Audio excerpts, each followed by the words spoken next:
Welcome, investors. Data released this week shows inflation is continuing its decline. However, job losses tick up. Do we get a soft landing?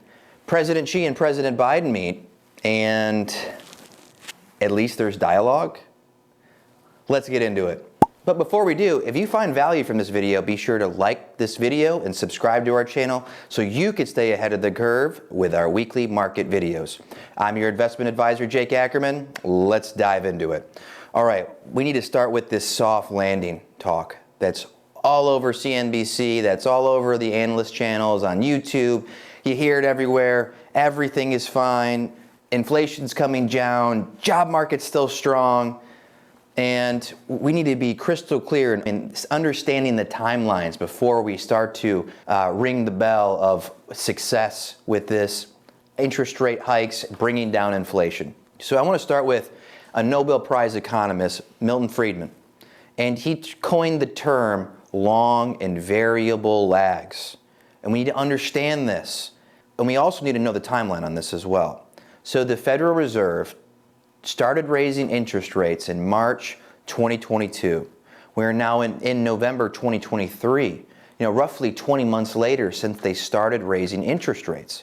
And just recently, we started seeing the impacts of those rate raises. We had all this time that took place before we see these ramifications, which right now we're seeing inflation come down, commodity prices are coming down, and we just started seeing job losses start to tick up. There's other points in the economy that we're starting to see. Real estate slowing down, credit card debt is going up, business bankruptcies are at an all-time high right now. So we're seeing other ramifications. So let me pull up this article here by Milton, well, not by Milton Friedman, it's by Forbes, but it's what Milton Friedman said. All right, so that's Mr. Friedman right there. Monetary policy always comes with a lag. Takes about 18 months for the first impact of a single rate increase to fully seep through into spending patterns and prices.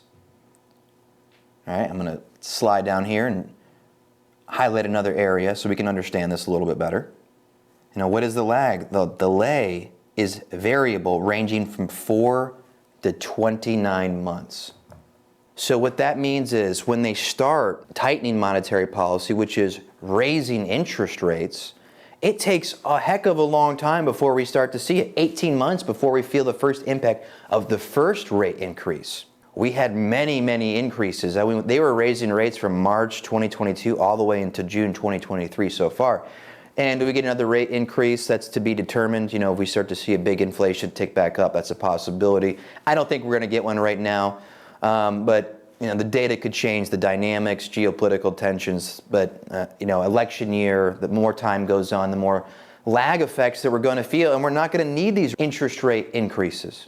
So we're at 20 months, 18 months based on this variable lag effect coined by Milton Friedman. It's roughly 18 months. That's kind of the average. It can be felt beforehand. It can be felt a little bit later. And we're in this 20 months. So we're still in this range. It goes to 29 months, well, 2 years after they started this interest rate hiking campaign. So we still have a lot of time. So we can't ring the register just yet. We can't say that we want it just yet because we're just in the early stages of feeling the actual true effects of the rate raises. All right, so let's go over that data that we got this week.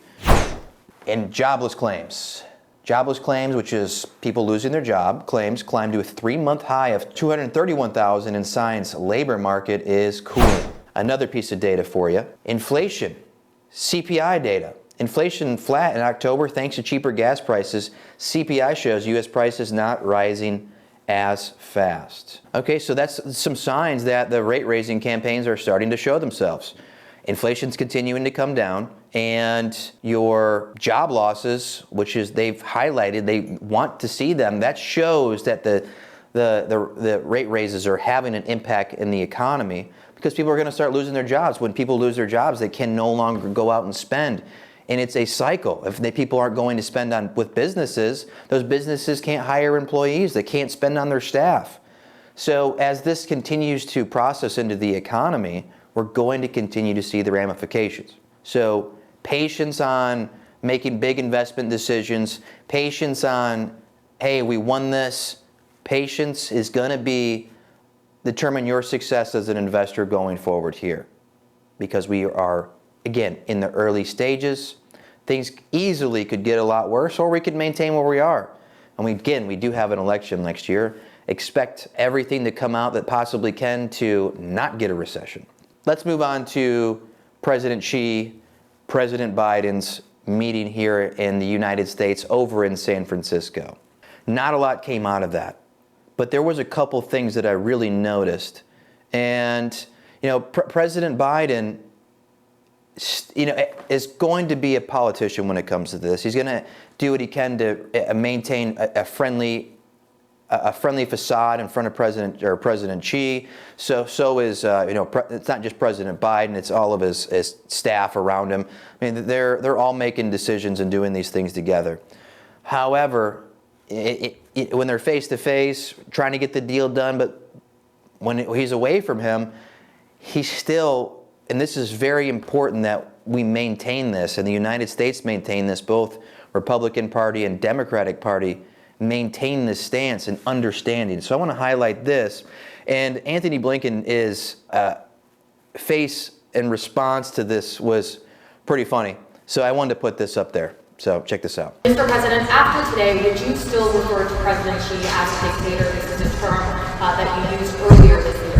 Well, look, he is. I mean, he's a dictator in the sense that he is a guy who runs a country that is a communist country that is based on a form of government totally different than ours.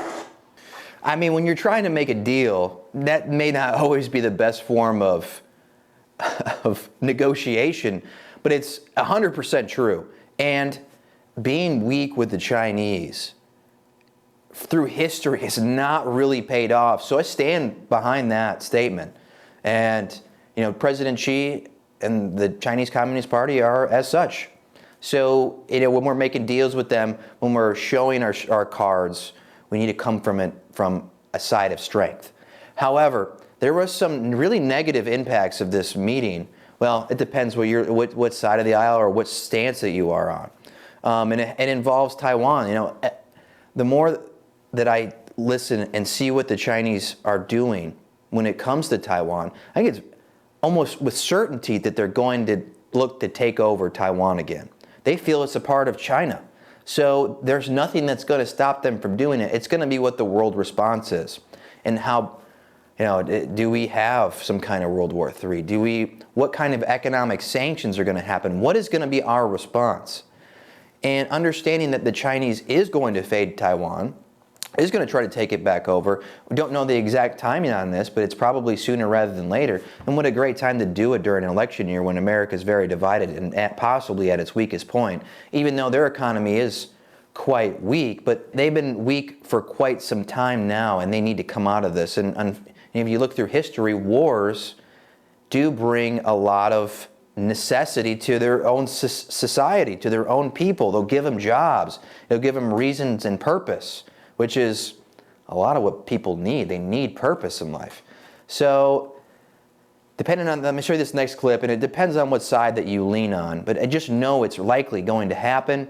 And if you know it's going to happen, and it's a very high likelihood, you could probably figure out some good investment decisions and how to, it's a bad thing, but how to capitalize on it. So take a quick look.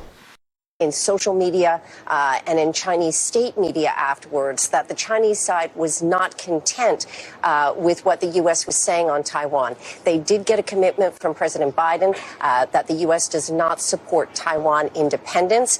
And there was the reiteration on the Chinese side that the U.S. would not interfere in what China sees as a domestic concern. So what did they just say there? And this is a report. I'm not... We can't be 100% the validity of that, especially if it's reporting from China.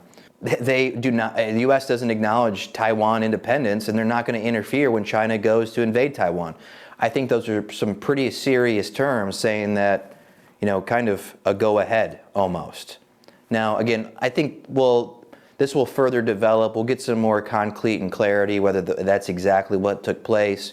But I think we should best be prepared that it's very likely that China is going to invade Taiwan, and it's just going to be what is the U.S. response. And again, we could be playing a card of, I'm not sure what card we could be playing, but well, we'll have to see how that playbook and how that develops.